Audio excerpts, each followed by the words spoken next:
Maria adalah orang yang berbahagia. Maria adalah orang yang berbahagia. Ini kita tahu. Kata berbahagia di sini bisa juga diterjemahkan diberkati, blessed. Dari bahasa ini dari akar kata makarios, ini bentuk kata kerjanya makario. Jadi bisa diterjemahkan blessed, diberkati. Aku adalah orang yang diberkati. Aku adalah orang yang berbahagia. Kalau di dalam bahasa Inggris sering diterjemahkan blessed, di bahasa Indonesia sering berbahagia. Seperti khotbah Tuhan Yesus di bukit.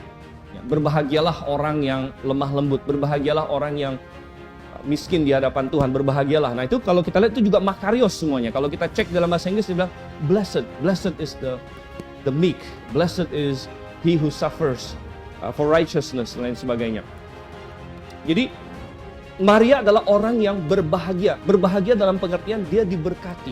Dia sadar, aku sudah mendapat berkat yang luar biasa. Sudah kata Tuhan. Nah, tetapi kita bisa bertanya lebih dalam lagi. Kenapa dia berbahagia? Kenapa dia berbahagia? Berbahagia di antara semua perempuan. Berbahagia di antara manusia. Kenapa dia berbahagia? Kenapa dia diberkati? Nah, saya ingin pertama mengajak kita melihat secara negatif dulu. Dia bukan berbahagia kenapa? Dia bukan berbahagia. Anda boleh cek di teks ini. Dia bukan berbahagia karena dia adalah Ratu Sorga. Dia bukan berbahagia karena dia Ratu Sorga. Dia bukan berbahagia karena dia Bunda Allah. Dia bukan berbahagia karena dia adalah co-redemptrix dan lain sebagainya.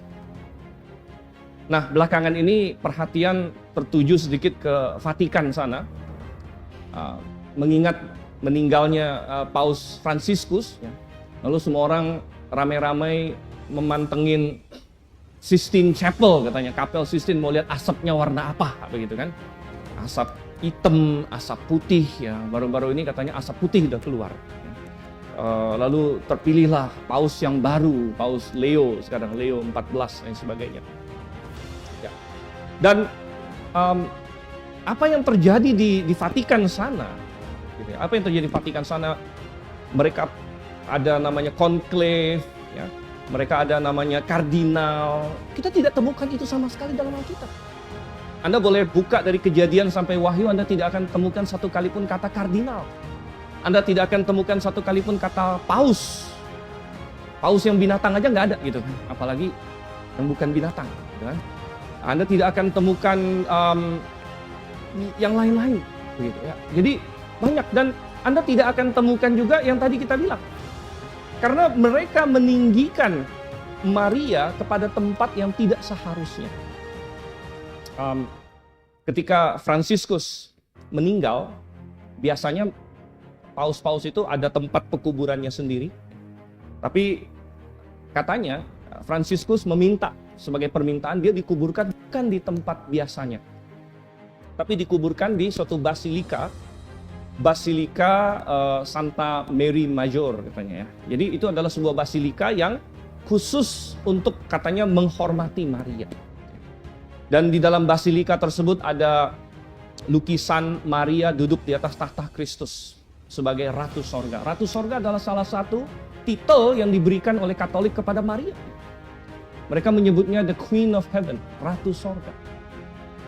Di basilika itu juga di sebelah luar ada sebuah salib, tapi salibnya unik. Karena salibnya di sininya ada patung Yesus yang mereka buat tersalib. Kemudian di sisi yang sebelahnya lagi, jadi salib itu kayak ada dua orang yang disalib ya, satu di sisi sini, satu di sisi yang satu lagi. Dan di sisi yang satunya lagi ada Maria di situ. Dan ini juga untuk mengokohkan pengajaran mereka bahwa Maria mereka sebut sebagai co-redemptrix, jadi sesama.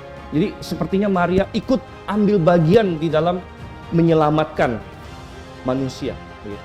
Tapi kita tidak temukan itu dalam Alkitab. Itu tidak ada dalam Alkitab. Itu adalah kesalahan. Itu adalah kesesatan.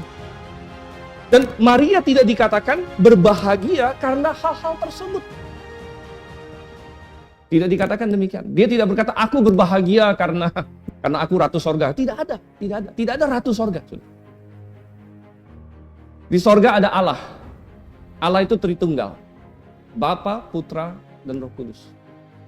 Tidak ada ratu sorga. Dan kita berkata ini juga Maria tidak berkata dia berbahagia karena dia menjadi pengantara. Dia menjadi pengantara antara manusia dengan Yesus Kristus, antara manusia dengan Allah. Tidak dikatakan demikian. Anda tidak akan temukan itu sedikit pun di dalam Alkitab. Tidak juga dikatakan bahwa Maria itu berbahagia karena dia tidak punya dosa. Nah, ini adalah doktrin Katolik lainnya. Mereka mengajarkan bahwa karena Tuhan Yesus tidak berdosa, maka ibunya tidak boleh berdosa. Karena kalau ibunya berdosa, nanti anaknya akan berdosa. Jadi Maria tidak boleh berdosa, kata mereka. Tapi lucu juga, kalau misalnya pengertiannya begitu, berarti bukan hanya Maria yang tidak boleh berdosa, ibunya Maria juga tidak boleh berdosa kalau begitu. Kan? Dan berarti nenek Yesus juga tidak berdosa. Kalau begitu nenek buyutnya lagi tidak boleh berdosa juga. Gitu.